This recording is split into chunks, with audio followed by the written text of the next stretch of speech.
Bonjour, c'est Dominique. Aujourd'hui, je vous viens avec une série spéciale. Alors, ceux qui suivent la série de l'album mariage Wedding Dreams de la compagnie Craft O'Clock, dans le cadre du partenariat avec la boutique scrapforlove.com, vous allez voir, c'est la suite. Mais je fais une série à part, alors il va y avoir une playlist à part pour la série que je vais faire de fermoirs interactifs. Alors, vous savez que je travaille toujours pour essayer de trouver des idées, quelque chose de nouveau, pour pas avoir trop de répétitions des albums d'un à l'autre. Alors, toujours avoir un petit quelque chose de nouveau régulièrement. Alors, là, j'ai pensé pour ce projet, surtout que je veux faire quelque chose qui est inusité, qui est très intéressant pour le partenariat que j'ai avec Scrap for Love. Alors, je ne voudrais pas lui faire des projets que j'ai déjà faits ou inintéressants ou de la répétition. Alors, j'ai décidé que j'étais pour me casser la tête un petit peu. Alors, je cogite durant la nuit. Quand je me réveille dans la nuit à 1h du matin, je réfléchis. Et puis, je suis venue avec une idée. Alors, moi, j'avais déjà fait, alors pour ceux qui voient cette vidéo, alors j'avais déjà fait hier, alors vous voyez ça à la suite finalement, ce fermoir avec la cascade rapetissante, mais le principe de la cascade rapetissante, c'est comme une cascade pop-up un peu, mais j'ai fait différents formats pour les cartes. Alors j'ai tout expliqué, je vais expliquer rapidement. Alors on se trouve à avoir un premier rabat qui est ici, dessous, le premier, qui a un bon gousset parce que on veut inclure des choses à l'intérieur. Alors toujours pensez quand vous faites des fermoirs interactifs, ou quel que soit le fermoir, il y a toujours des choses, comme on rabat toujours sur des interactions. Alors, il faut toujours se mettre un bon gousset, dépendamment de ce que vous voulez faire comme interaction, l'épaisseur des pages que vous voulez y mettre, quoi que ce soit. Alors, il faut toujours penser à un gousset. Alors, moi, ici, j'ai mis un gousset d'environ 5 mm, et puis j'ai un grand rabat ici. Alors, vous allez voir dans les autres, dans toute la série, vous allez toujours avoir le même rabat qui est ici derrière, toujours sur le même format de page. Je vais vous donner la mesure tout à l'heure. Alors, le principe de celle-ci, c'est qu'on a un premier rabat qui est collé, celui qui est ici, c'est-à-dire celui au fond ici. Ensuite, par-dessus, j'ai collé celui-ci, le deuxième, qui est plus grand, parce que bon, j'avais pas de chute. Habituellement, je fais ça avec des chutes, mais là, bon, je voulais vraiment faire un maximum. Et puis, ensuite, vous avez ce dernier ici qui est collé toujours à environ 1 cm à l'intérieur à chaque fois qu'on colle un rabat. Ce dernier ici qui est là, puis qui a un aimant. C'est important que le dernier soit plus haut, ou plus large, je devrais dire, pour que vous ayez l'espace pour mettre votre aimant ici, et votre aimant ici à plus que 5 mm, pour qu'on puisse, quand on va mater ici, on va mettre, tout ça va être maté avec du papier uni, pour mettre des espaces photos, pour que quand vous allez mettre votre papier, vous puissiez bien le coller ici, qu'on ne voit pas le profil de côté. Et puis, c'est certain que quand vous avez des rabats comme ça, alors on ne mettra pas un grand espace photo comme ceci, parce que si on a une photo qui dépasse, puis on a un rabat par-dessus, c'est pas joli.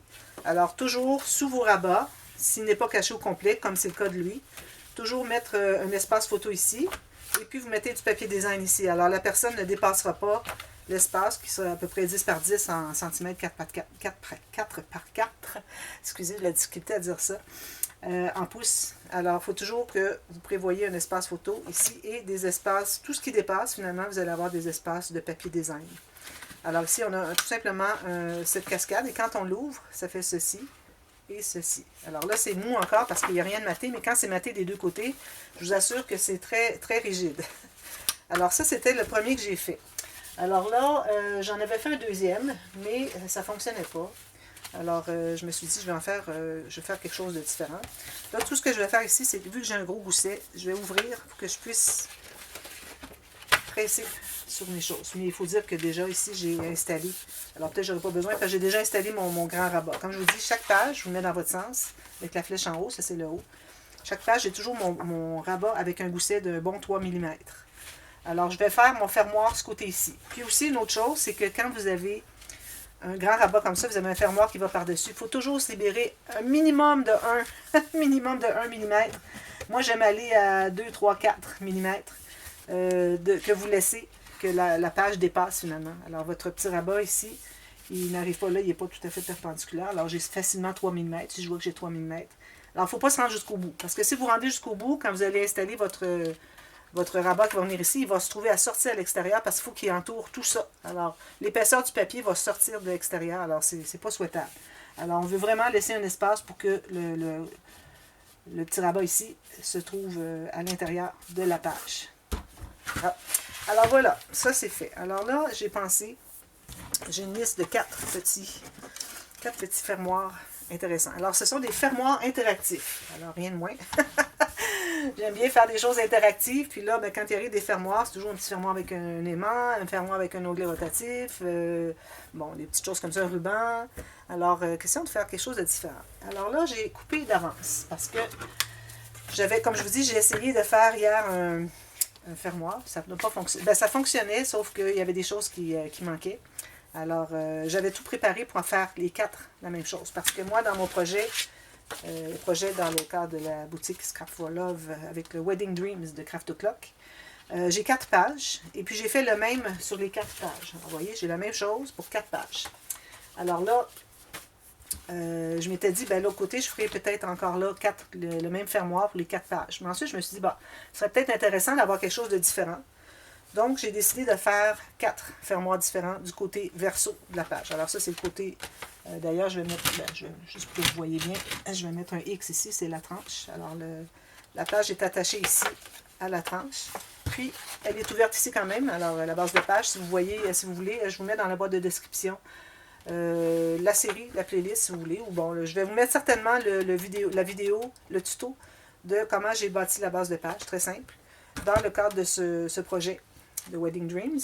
Et puis, si vous voulez aller voir toute la série, vous allez voir dans la vidéo, le lien dont je vous mets dans la vidéo dont je vous mets le lien dans la boîte de description. Si vous allez voir sous la vidéo, vous allez voir playlist de cette série.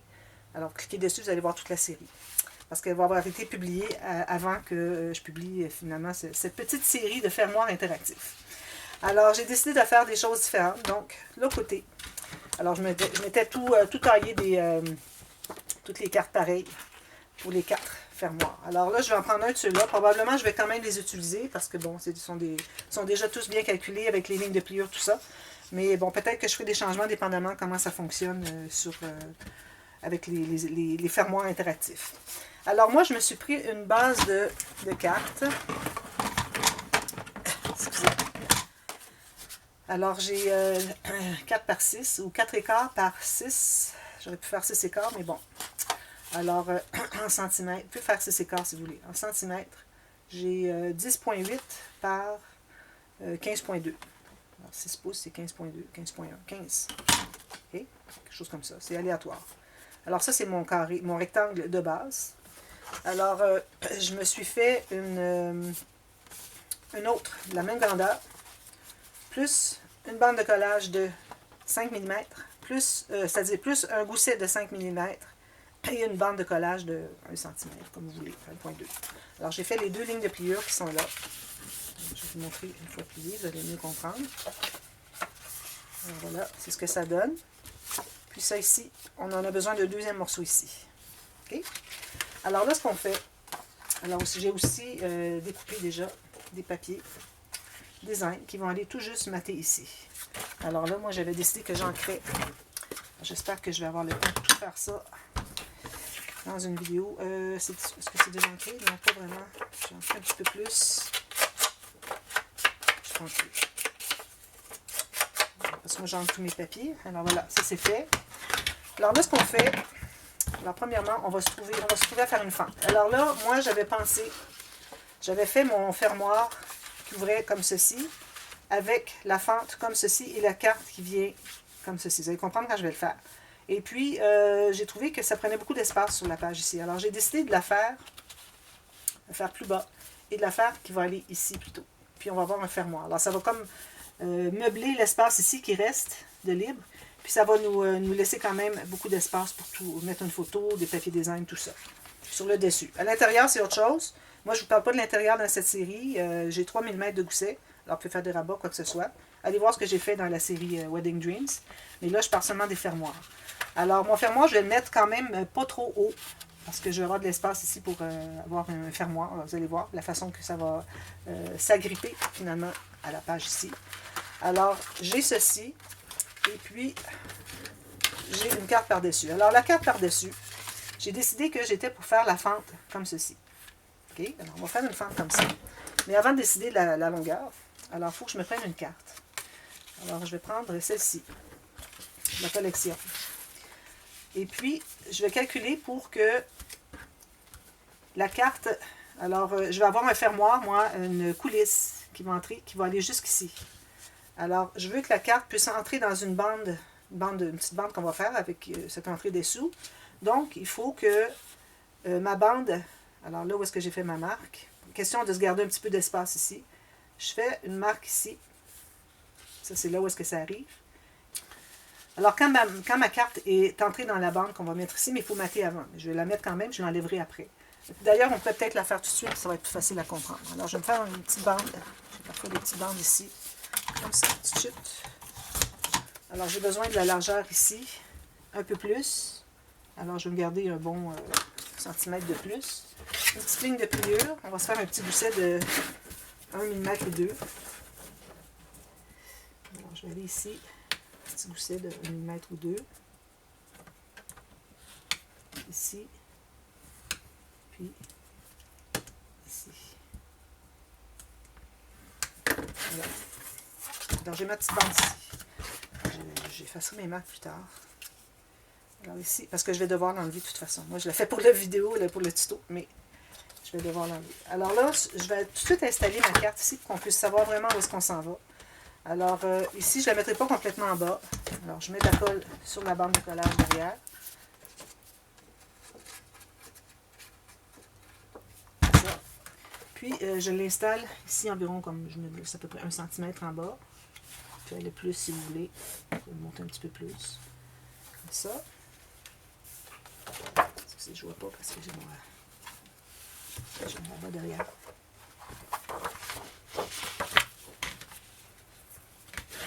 Alors, j'installe ça ici. Ça fait ça. Okay. Alors là, moi, je vais me trouver à avoir une doublure finalement. Je vais faire une fente ici. La fente que je vais faire, il faut que lorsque la carte est complètement en haut, que ma bande qui est ici puisse appuyer sur la fin qui est ici. Donc, je me suis fait une marque ici et ici. Je trouve que c'est suffisant ici pour entrer. Peut-être un petit peu plus bas. Si on a une petite chance, ça va aller un petit peu plus bas. Comme ça. Alors ça correspond à ici. Et puis, il ne faut pas que ma fente soit trop longue. Alors moi, je vais avoir une bande environ large comme 1 cm, 2 cm. Okay? Alors, il faut que quand je la descends, ça puisse continuer en bas. La bande qui va être ici va continuer en bas. Mais quand je la lève, il faut ne pas voir la fente. Alors, il faut que la fente reste cachée. Alors, je vais faire le petit... je vais faire la fente, finalement. Alors, moi, je pense que si je la fais comme ceci, et puis ma bande va être... On va se prendre une bande, largeur X. Je prends 2 petits papiers ici, comme ça. Alors, on va les plier comme ceci. Comme ceci. 2 petits morceaux comme ça aléatoires.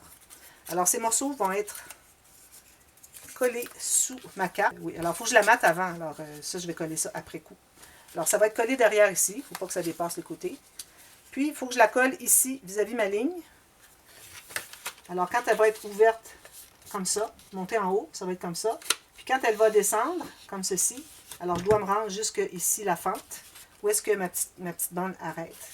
Mais il faut que j'aille vérifier que quand je la lève, je la monte jusqu'en haut, il ne faut pas voir la fente. Alors ça, c'est beaucoup trop loin. Alors il s'agit de trouver vraiment le bon endroit pour que, peut-être que ma bande ici, elle est trop large. On va la faire un petit peu plus étroite, ça va nous aider beaucoup. Comme ça, c'est suffisant. Alors ça va être collé dessous ici. Puis les 2 bandes ici vont être entrées dans une fente, dans la fente qui est ici en question. Alors si j'en mets juste un pour voir mieux.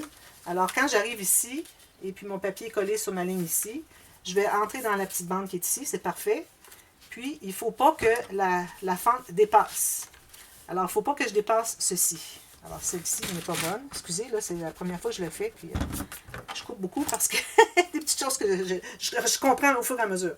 Alors, vous voyez, quand ma carte est en haut, on ne voit pas la fente, mais la fente est assez longue que quand je descends ici, que ma carte se contient ici, il ne faut plus qu'elle dépasse. Donc, moi, je pense que je pourrais même la terminer ici. Alors, je vais être encore plus sûre. Alors, je vous remonte encore. Alors, ma petite bande va être collée ici. Je vais en avoir une autre ici, mais là, pour le moment, je la tiens ici pour vous la montrer. Et puis, on va la faire qui va arrêter ici. Donc, quand ma carte est montée, comme ça va faire ça. Quand ma carte est montée jusqu'en haut, ça va entrer dans la bande qui va être ici. Et quand elle est montée comme ça, on ne voit pas la fente. Vous voyez, elle est encore cachée sous la carte. Puis quand on descend, alors il faut que la fente soit assez longue pour que quand on descend ici, que notre bande ici, toujours au même endroit, qu'on libère la page ici. Pour que ça sorte finalement de la bande. Parce que ça va être collé ici, il faut que ça sorte. Alors c'est parfait la bande qu'on en a ici. Donc, on va se trouver à faire la fente en question. On va mesurer pour la faire bien droite, bien centrée. Alors moi ici j'ai 11 cm, un petit peu moins, alors je vais à la 5,5 ici, c'est parfait. Puis je la fais de longueur 5 cm. Alors je vais aller encore à 5 cm et demi ici. Donc il faut que je fasse une ligne de ici à ici, bien centrée. Comme ça. Donc je vais prendre ma règle. Alors j'ignore la première partie que j'ai faite ici. Alors je vais faire une coupe ici, juste à 1 mm en bas de ma ligne, puis une autre, alors je vais inverser pour mieux bien voir ma ligne, à 1 mm encore en bas, donc en haut de ma fente qui est ici. Ensuite, vous allez couper ici et couper ici.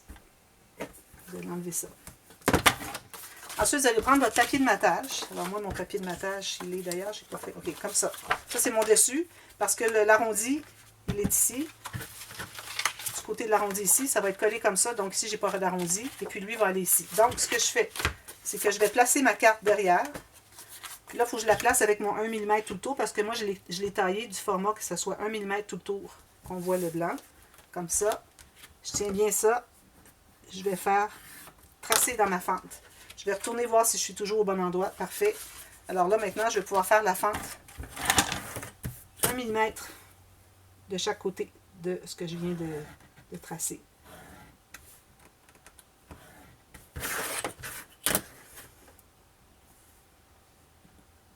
Puis là, ben, il y a quand même un mm de largeur, la fente, 2 mm. Alors, je vais me trouver à avoir comme 4 mm finalement, en ajoutant 1 mm chaque côté. Là, je coupe ça ici. Puis ça ici. Voilà. Alors là, je vais ancrer le côté ici. Je n'ai pas besoin que ça va être caché. Alors, on va se trouver à la coller ici. Comme ça. On colle. Tout ça. Ça, c'est juste le matage. Alors, quand on va installer tout ça sur le rabat, là, ça va être différent. Alors, possiblement que la caméra va s'arrêter avant que j'ai terminé. Si vous voyez que c'est partie A, c'est que je continue tout de suite partie B. Alors, je vais en profiter pour effacer toutes mes marques pour que ce soit plus propre, même si on ne le verra pas. Alors là, ça devrait arriver comme ça. Pourvu que vous dégagiez votre fente, même si ce n'est pas tout à fait égal, il n'y a pas de problème. On va presser tout ça. Ensuite, vous devez mater. Alors là, ce que vous allez faire, je vous reviens tout de suite après, vous allez mater tout ça. Vos deux petites bandes que vous avez ici, moi, mes bandes mesurent, alors elles mesurent 1,8 cm ou 3/4 de pouce. Ma fente ici, je l'ai faite à aussi 1,8, donc 3/4 de pouce du bord. Et puis ma fente mesure 5 cm ou 2 pouces.